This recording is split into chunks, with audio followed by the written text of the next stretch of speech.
Arabian food എന്നല്ല, ലോകത്തുള്ള ഏത് കൈൻഡ് ഓഫ് ഫുഡും നമുക്ക് കഴിക്കാം. നമുക്ക് പ്രത്യക്ഷത്തിന് ദോഷമല്ലാന്ന് തോന്നുന്ന എല്ലാ ഭക്ഷണവും കഴിക്കാം.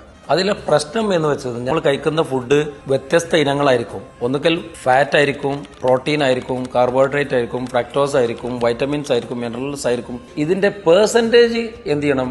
ബാലൻസ് ചെയ്തുകൊണ്ടായിരിക്കണം കഴിക്കേണ്ടത്. ഓൺലി കാർബോഹൈഡ്രേറ്റ് മാത്രമായി കഴിഞ്ഞാൽ എന്ത് ചെയ്യും?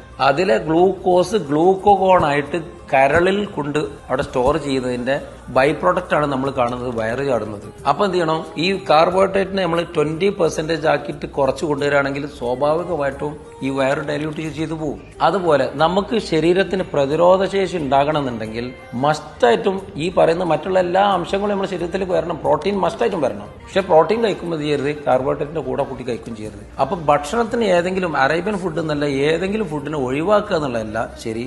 അതിലെ തിരിച്ചറിവ് ഏതിന്റെ കൂടെ ചേർക്കാൻ പറ്റും, ഏതൊക്കെ പാടുണ്ട് പാടില്ല എന്നുള്ള തിരിച്ചറിയലും അതോടൊപ്പം തന്നെ അതിന്റെ ക്വാണ്ടിറ്റിയെ കൺട്രോൾ ചെയ്യുകയാണ് വേണ്ടത്. നമ്മളിപ്പോൾ ചെയ്തുകൊണ്ടിരിക്കുന്നത് അങ്ങനെയല്ല. നമ്മൾ ചെയ്തുകൊണ്ടിരിക്കുന്നത് മൊത്തത്തിൽ എന്തുണ്ട്?